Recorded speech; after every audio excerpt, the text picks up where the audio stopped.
Meus irmãos, graças a Deus. Vamos continuar nosso estudo sobre a harmonia dos evangelhos e o tema da nossa aula é a circuncisão de Jesus e sua apresentação no templo. São dois assuntos, eles estão no evangelho de Lucas. O primeiro está no verso 21, no capítulo 2, verso 21, como você pode acompanhar aí. E o outro texto ele vai até o verso 39, o outro assunto, não é? Então nós vamos trabalhar dois assuntos aqui, a circuncisão de Jesus e sua apresentação no templo. O Lucas, como você pode perceber aí, é o que vai nos fornecer material. Basicamente, nós estudamos aí Mateus e Lucas. Marcos e João ainda não estudamos. Eles vão oferecer material, mas no momento posterior. No começo da vida de Jesus, a encarnação do Verbo, quem vai dar mais detalhes acerca desses primeiros dias é principalmente o Lucas, e o Mateus vai corroborando, vai dando materiais aí para a gente fazer essa harmonia cronológica. E é claro que à medida que nós vamos avançando, o Marcos e o João vão nos ajudar muito. O João vai nos ajudar muito mais ainda no final do ministério, né, de Jesus. Muito bem, então vamos trabalhar. Então, temos aí a circuncisão de Jesus e sua apresentação no templo, o nosso título.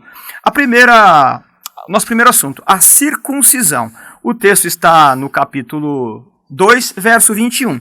Como esse texto ele é apenas um versículo, esse assunto, dá para nós lermos aqui. Completando-se os 8 dias para a circuncisão do menino, foi-lhe posto o nome de Jesus, o qual lhe tinha sido dado pelo anjo antes dele nascer. Ora, então, temos a informação e vamos entender, então, o que significa circuncisão. Primeiro aí, uma rápida definição.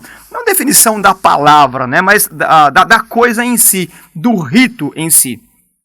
No 8º dia do nascimento, todo menino hebreu passava pelo rito da circuncisão. Essa lei foi ordenada por Deus como sinal do pacto que fizera com Abraão. Então basta pegar o texto entre outros, é evidente, mas esse texto aqui ele vai dar o pontapé inicial, né, sobre o assunto, Gênesis 17, 9 a 14. E aí ele foi renovado em Moisés. Isso significa dizer que, conforme nós lemos aqui, Levítico capítulo 12, 1 ao 3, ele é colocado na lei, ele é registrado na lei. Isso passa a ser, então, parte significativa da vida de todo judeu, de todo menino. Precisamos aqui de uma palavra acerca da circuncisão.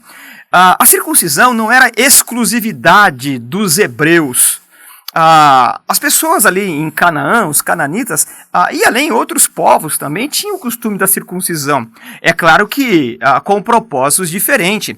Eu sempre costumo observar que os ritos e os símbolos que vão aparecendo, eles têm significado dentro do contexto. Quando você tira um símbolo dentro de um contexto, ele vai ter outro significado, ele perde a sua força. Ora, a nossa consideração da circuncisão é em relação à cultura dos hebreus, né, dos judeus. Interessante que a circuncisão, ela tem o seu papel de saúde, né, da questão da higiene. O menino, quando nascia, ele sofria lá aquela cirurgia e aquilo tem a sua validade enquanto saúde, né? É como se fosse uma operação de fimose. Isso livrava o menino. Imagine há quantos mil anos atrás essa questão. Isso dava aí um caráter de saúde, de higiene pessoal. Agora, o rito também, ele passou a ser um pacto, uma aliança, um batismo. É interessante colocar a palavra batismo aqui, porque ela dá o sentido, a conotação de inauguração, rito de inauguração. Vamos imaginar uma coisa assim da nossa sociedade. É claro, né, que os exemplos eles são sempre muito pobres em relação do que quer dizer a circuncisão, mas eu acho que vale a pena. Quando alguém, por exemplo, inicia numa academia de artes marciais, por exemplo, aqueles alunos que já estão há algum tempo, eles recebem o novato e tem ali uma espécie de rito inicial de um batismo. Não estamos aí fazendo juízo de valores à validade, à violência, nada disso. É só para mostrar o quê? Que eles têm um rito de recepção. Eles recebem o novo aluno. A partir daquele rito, ele é considerado um veterano. É sobre isso que nós estamos falando aqui. A circuncisão, além dessa questão de higiene, de saúde, tem o pacto também em relação a Deus, que Deus havia dito a Abraão. Esse rito, ele tem assim a ideia de que a criança, quando ela é circuncidada, está sendo aceita na comunidade judaica. Então você tem a circuncisão registrada na lei, em Levítico 12, do 1 ao 3. Então Jesus tornou-se filho da lei na circuncisão. O texto de Gálatas também vai fazer uma alusão a isso. Gálatas 4:4. Esse era um privilégio israelita. Após o rito, o menino estava inserido na comunidade do concerto que Deus fizera com Abraão. É sobre isso que eu estou dizendo, a relação do rito inicial, do batismo. A partir dali, ele está pertencendo, ele fazia parte da comunidade. Em seguida aí, nós temos outras informações ainda sobre a circuncisão. Caso um israelita não fosse circuncidado, não poderia participar efetivamente da vida israelita. A Páscoa, por exemplo, só participava os que haviam passado pelo rito da circuncisão. Outros povos também observavam o rito, mas com significados diferentes. Os israelitas eram chamados do povo da circuncisão por causa do pacto feito com Deus. E aí você tem um texto de Romanos 4:9, entre tantos outros.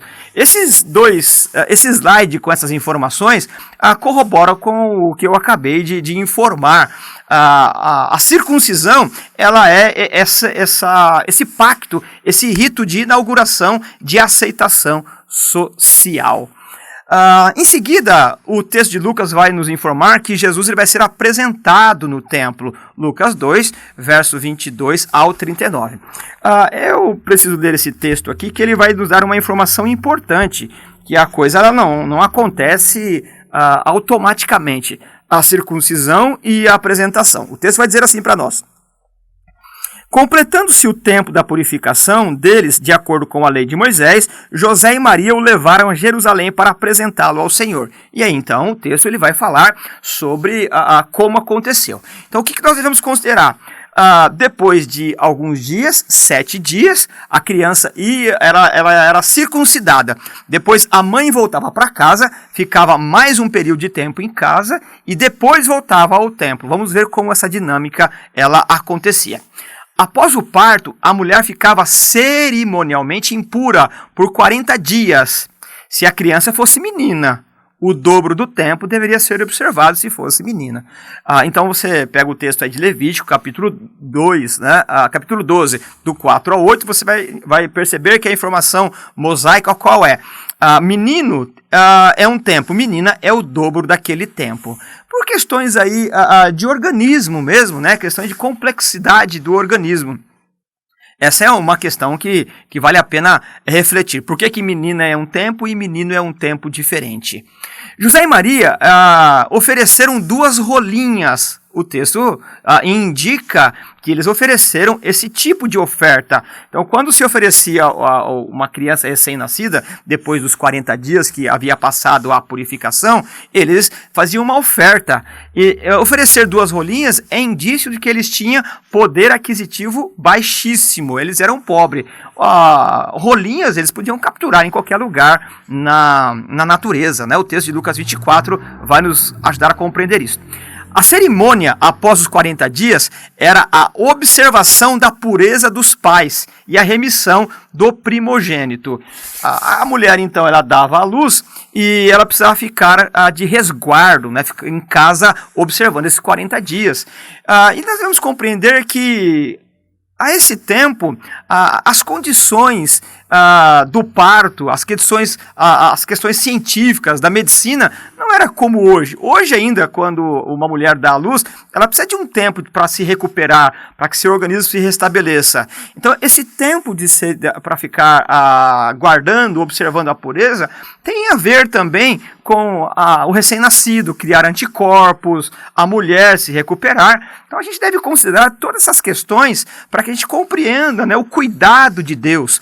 Eu costumo sempre, quando estou falando sobre leis, quando Deus proíbe alguma coisa, Ele não está defendendo a sua própria honra, o seu caráter. Deus não precisa de defesa alguma, Ele é o que é. Quando Deus proíbe alguma coisa, ou quando Ele fornece, quando Ele dá regras, é para que nós possamos ser melhores do que somos. Quando Deus diz para nós nos guardarmos de alguma coisa em relação à lei, em relação à moral, a bons costumes, a alimento, o que Ele está nos ensinando é viver melhor. Ora, Deus sabe muito melhor do que nós o que é bom para nós mesmos. Então, quando Deus diz, fica 7 dias, depois circuncida, depois 40 dias você apresenta, tem toda uma questão de proteção da mulher e da criança. A santidade revelada em Levítico, ela tem tudo a ver com limpeza, com cuidado com o corpo, com a alimentação e coisas desse aspecto. Todas as vezes que nós espiritualizamos questões como essa, nós aí incorremos no risco de nos tornarmos religiosos. Deus sempre dá lei para guardar, para proteger a dignidade humana. E aí, então, passado aí os 40 dias, né, a família ia para o templo e oferecia lá as ofertas que era exigida. Oferecia-se o sacrifício dos animais, depois o sacerdote tomava a criança nos braços e proferia uma bênção, uma ação de graça pela redenção e uma pela oferta. Então nós temos aí o ritual. Alguém recebia a criança, o sacerdote, proferia uma bênção em relação à criança, uma ação de graça pelo que estava acontecendo pela criança e pela oferta que foi trazida. Questões geográficas também são importantes para nós aí entendermos o texto. Jerusalém ficava a cerca de 9,5 km de Belém.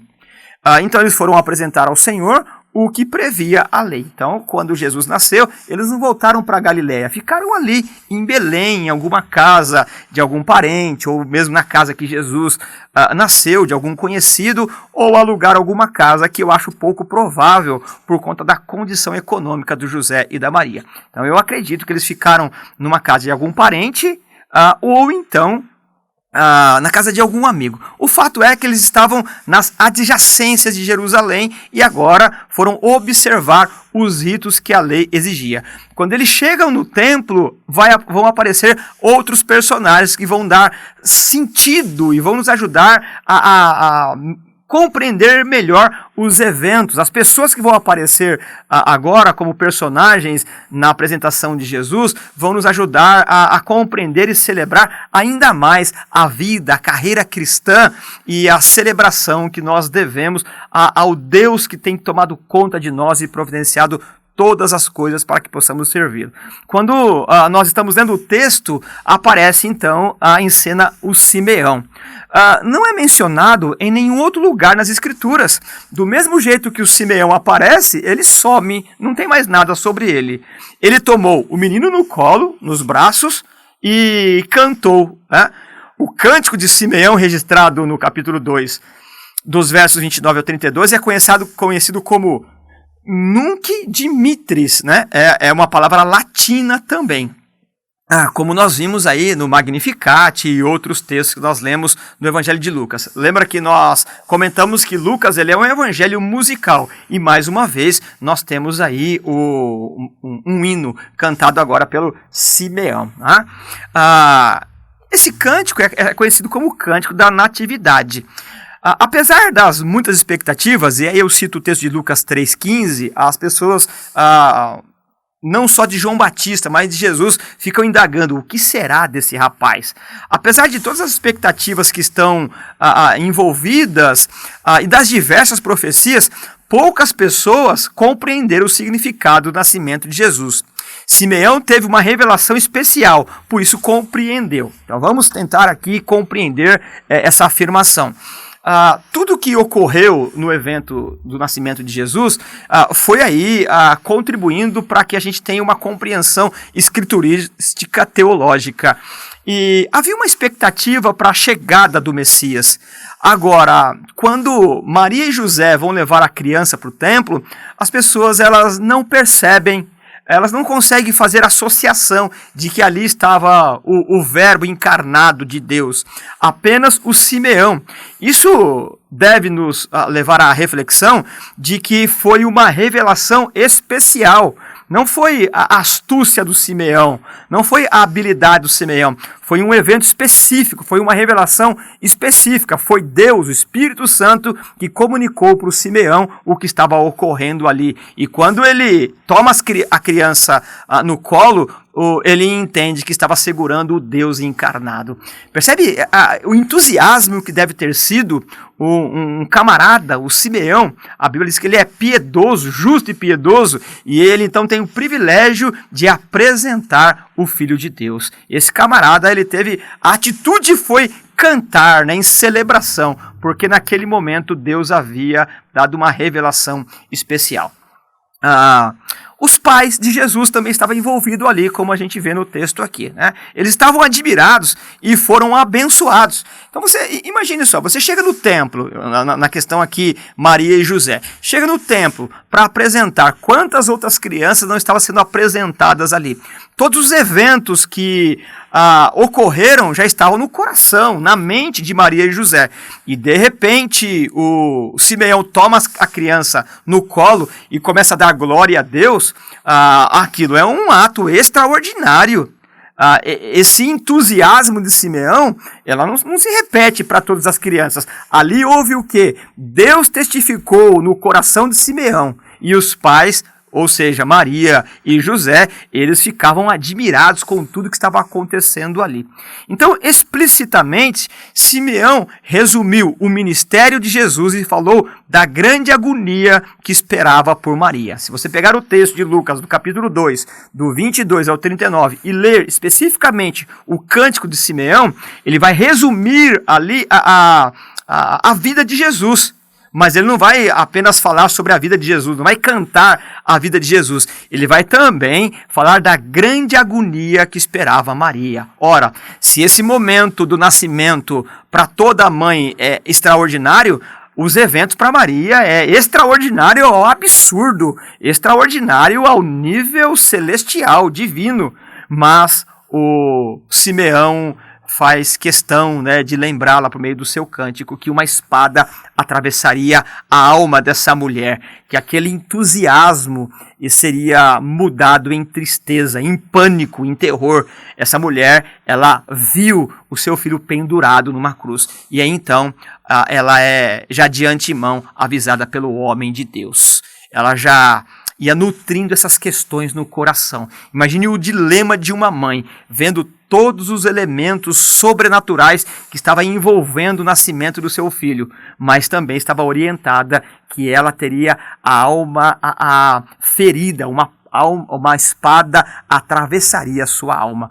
E também devemos considerar que o cântico e as profecias de Simeão deixam muito claro que ele conhecia muito bem as Escrituras. Eu tomei aqui o texto de Isaías capítulo 8, verso 14, e o texto do Salmo 118, para mostrar aí que é importante conhecer as Escrituras. Só para citar um deles, o texto de Isaías 8,14 diz que nós não devemos consultar espíritos que chilreiam, que falam de forma esquisita entre os lábios, mas para consultar a lei e os profetas. Sempre a ênfase está o quê? No texto bíblico.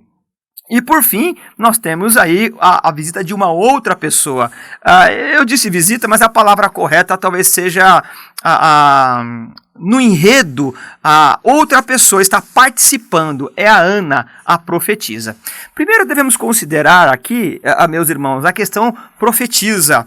Não devemos ser aí apressados e entender que profetisa é alguém que está fazendo não digo adivinhação, mas uma previsão do futuro. Não é isso que o texto quer nos dizer.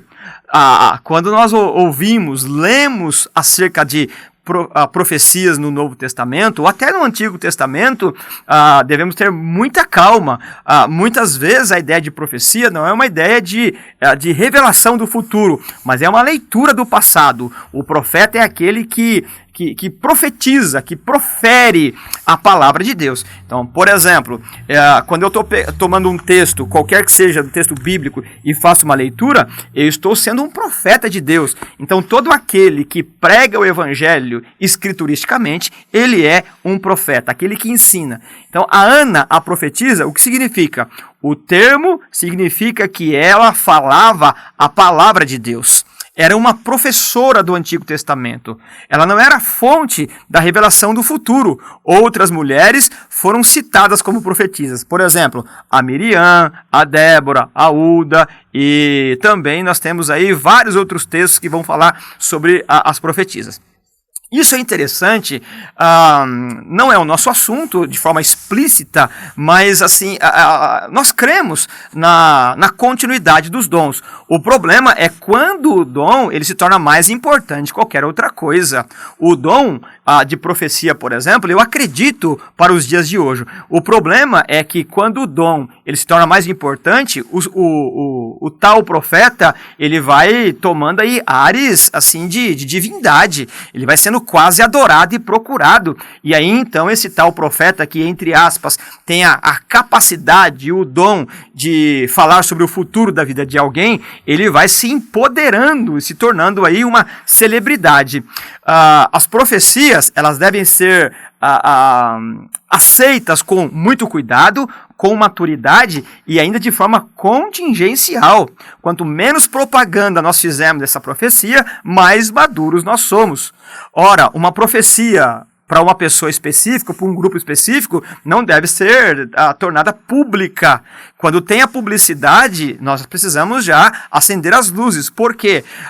Porque aquela pessoa que foi usada por Deus para alertar, para consolar, ela pode agora tomar um lugar de excepcionalidade e ser consultada. Então, quando tivermos uma profecia, e eu acredito nela, ela deve ser tomada com maturidade, com responsabilidade, e quanto menos publicidade, melhor. Por que menos publicidade, melhor? Porque a profecia, que ela não está registrada na Bíblia, ela diz respeito a um grupo pequeno de pessoas. Ela não serve como regra para a igreja de modo geral. Ela é particular. Por isso, devemos ter maturidade para tomá-la num âmbito específico. Então, temos aí essa definição da Ana profetisa. A profetisa no sentido de que ela estava à disposição de ensinar a Bíblia, o Antigo Testamento. Ora, se você quer ser profeta, aprende a ensinar, você estará profetizando. Esse é um trabalho nobre da educação cristã.